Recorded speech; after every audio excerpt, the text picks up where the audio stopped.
নমস্কার, বাঙালির পেট পুজো চ্যানেলে আপনাদের সকলকে জানাই স্বাগত। আমরা কিন্তু প্রত্যেকেই কচু শাক খেতে ভালোবাসি, সেটা নিরামিষই হোক আর আমিষই হোক।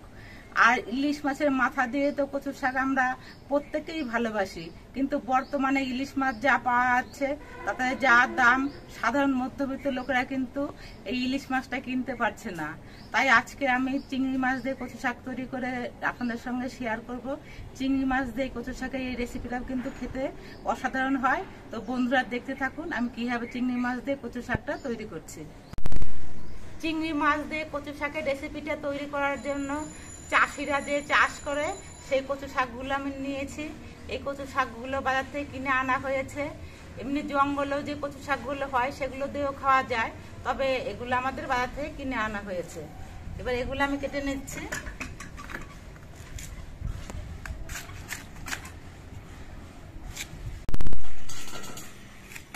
কচু শাকগুলো আমি ছোট ছোট টুকরো করে কেটে নিচ্ছি।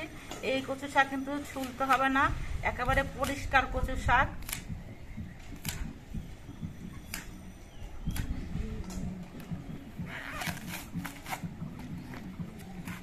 যেখানটা একটু নোংরা আছে সেইখানটা একটুখানি ছুলে ফেলে দিতে হবে।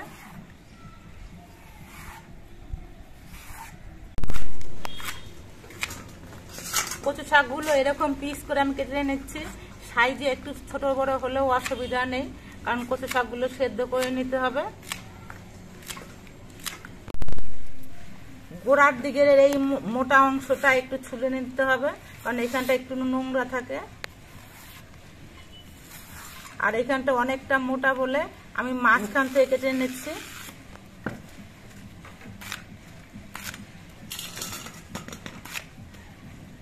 আমি বড় একটা গামলার 1 গামলা কচু শাক কেটে নিয়েছি। এটা ভাপ দেওয়ার পর পরিমাণে অনেকটা কমে যাবে, রান্না করার পর পরিমাণে আরো কমে যাবে। তো এই জন্য কচু শাক রান্না করার জন্য একটু বেশি করে নিতে হয়। এবার এই কচু শাকগুলো ভালো করে ধুয়ে নিতে হবে। এবার কচু শাকগুলো সেদ্ধ করে নিতে হবে। তার জন্য গ্যাসে আমি একটা বড় কড়াই বসিয়ে দিয়েছি। কচু শাকের পরিমাণটা অনেকটাই বেশি আছে, এই জন্য কড়াইটা একটু বড়ই লাগবে। এবার এই কড়াইয়ের মধ্যে কচু শাকগুলো দিয়ে দিচ্ছি।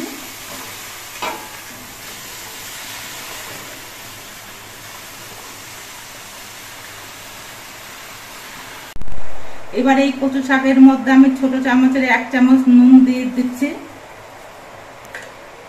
আর অল্প করে একটু জল দিচ্ছি। এবার একটা ঢাকনা দিয়ে ঢেকে দেবো, তাহলে কচু শাকগুলো খুব তাড়াতাড়ি সেদ্ধ হয়ে যাবে।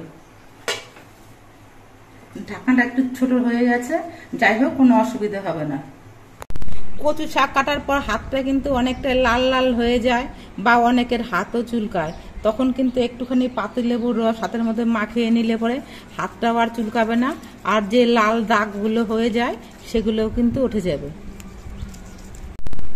চিংড়ি মাছ দিয়ে কচু শাকটা রান্না করার জন্য খুব বড় সাইজের চিংড়ি মাছের কিন্তু প্রয়োজন নেই, ছোট বা মাঝারি সাইজের চিংড়ি মাছ নিলেই হবে। তো আমি মাঝারি সাইজে কিছু চিংড়ি মাছ বেছে ধুয়ে পরিষ্কার করে নিয়েছি। এবার এই মাছগুলোর মধ্যে আমি নুন আর হলুদের গুঁড়ো মাখিয়ে নিচ্ছি।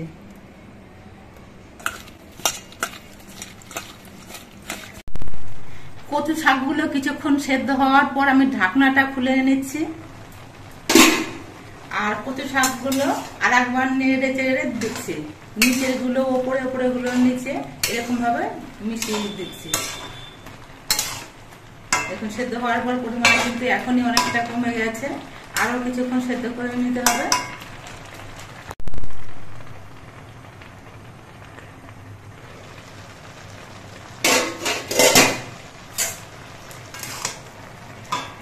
কচু শাকটা আরো কিছুক্ষণ সেদ্ধ করে নেওয়ার পর কচু শাকগুলো দেখুন সেদ্ধ হয়ে গেছে, একেবারে নরম হয়ে গেছে।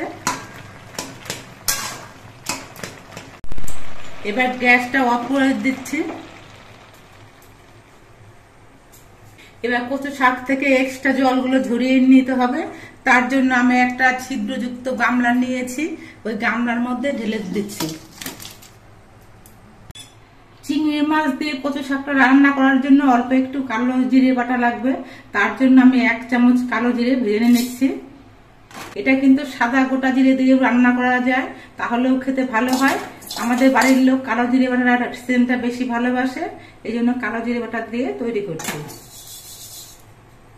এবার মাছগুলোকে ভেজে নিতে হবে। তার জন্য গ্যাসে কড়াইটা বসিয়ে দিয়ে বেশ ভালো মতো গরম করে নিয়েছি। এবার কড়াইতে দিয়ে দিচ্ছি সর্ষের তেল। সর্ষের তেলটা গরম হয়ে গেছে, এবার এর মধ্যে চিংড়ি মাছগুলো দিয়ে আমি ভেজে নিচ্ছি।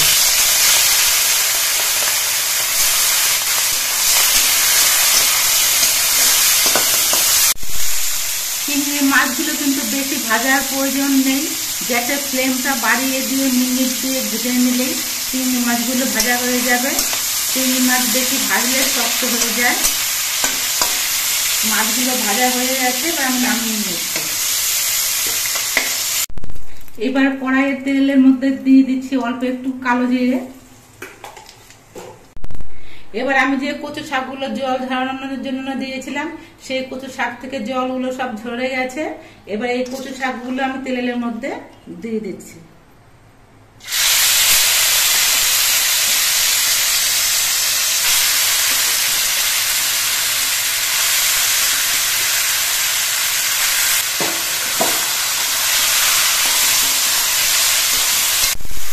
এবার এই কচু শাকগুলো নেড়ে চেড়ে তেলের সঙ্গে মিশিয়ে দিয়েছি। এবার দিয়ে দিচ্ছি কয়েকটা চেরা কাঁচা লঙ্কা। ঝালটা দিয়ে যেমন খাওয়া হবে সেই পরিমাণে দিতে হবে। দিয়ে দিচ্ছি পরিমাণ মতো নুন। আমি কচু শাক সেদ্ধ করার সময় নুন দিয়েছি, সেটা খেয়াল রেখে নিয়ে নুনটা দিতে হবে। আর দিয়ে দিচ্ছি অল্প একটু হলুদের গুঁড়ো। এবার সব কিছু দিয়ে নেড়ে চেড়ে মিশিয়ে বেশ কিছুক্ষণ কচু শাকগুলোকে রান্না করতে হবে। এবার গ্যাসের স্পিডটা কমিয়ে দিয়ে আমি আস্তে আস্তে কচু শাকগুলো রান্না হতে দেখে আমি এই কালো জিরে গুলো বেটে আনছি। কালো জিরের পরিমাণটা খুবই অল্প, এইটুকু কালো জিরে মিক্সিতে পেস্ট করা যাবে না, এই জন্য আমি শিলে বেটে নিচ্ছি।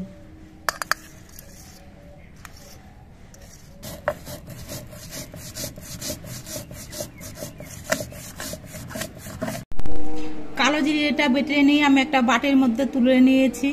ভাজা কালো জিরে বাটায় কিন্তু একটা সুন্দর সেন্ট থাকে, সেই সেন্টটা যাতে বাইরে বেরিয়ে না যায় তার জন্য একটা কিছু দিয়ে ঢেকে রাখতে হবে। আমি একটা প্লেট দিয়ে ঢেকে রাখছি। এবার কচু শাকটা বেশ কিছুক্ষণ রান্না করে নিয়ে কচু শাকটা কিন্তু অনেকটাই শুকিয়ে নিতে হবে। জালটা এই সময় মাঝারি ভাবে দিতে হবে।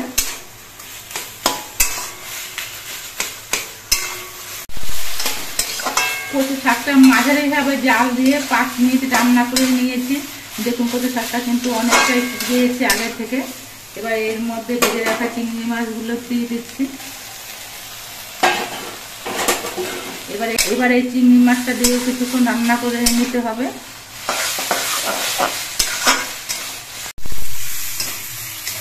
কচু শাকটা বেশ কিছুক্ষণ রান্না করার পর দেখুন কচু শাকের মধ্যেকার জলগুলো কিন্তু সব শুকিয়ে গেছে আর কচু শাকে একটা পাক উঠে এসেছে। এতে বোঝা যাবে যে কচু শাকটা রান্না হয়ে গেছে। এবার এর মধ্যে ভাজা কালো জিরে বাটাটা দিয়ে দিচ্ছি। কালো জিরে বাটা দিয়ে আর বেশি রান্না করার প্রয়োজন নেই, জাস্ট মিশিয়ে দিলে পরেই হয়ে যাবে। কালো জিরে বাটা দেওয়ার পর বেশিক্ষণ রান্না করলে কিন্তু কালো জিরের সেন্টটা নষ্ট হয়ে যাবে, খেতে ভালো লাগবে না। এই জন্য কালো জিরে বাটাটা নেড়ে চেড়ে মিশিয়ে দিয়ে আমি কচু শাকটা নামিয়ে নিচ্ছি। আপনারা দেখতে পেলেন আমি কিভাবে চিংড়ি মাছ দিয়ে কচু শাকটা রান্না করলাম। নিরামিষ কচু শাক রান্না করলে কিন্তু একরকমের খেতে স্বাদ হয়, ইলিশ মাছের মাথা দিয়ে কচু শাক রান্না করলে সেটাও একরকমের স্বাদ হয়, আর চিংড়ি মাছ দিয়েও কচু শাক রান্না করলে সেটাও কিন্তু আর এক রকমের স্বাদ হয়। সবভাবেই রান্না করে খাওয়া যায়, সবভাবেই খেতে ভালো লাগে। তো আমাদের ভিডিওটা আপনাদের কেমন লাগলো? যদি ভালো লাগে তাহলে ভিডিওটিতে একটু লাইক করে দেবেন, আর নতুন বন্ধু হলে চ্যানেলটিকে সাবস্ক্রাইব করে দিয়ে আমাদের পাশে থাকবেন।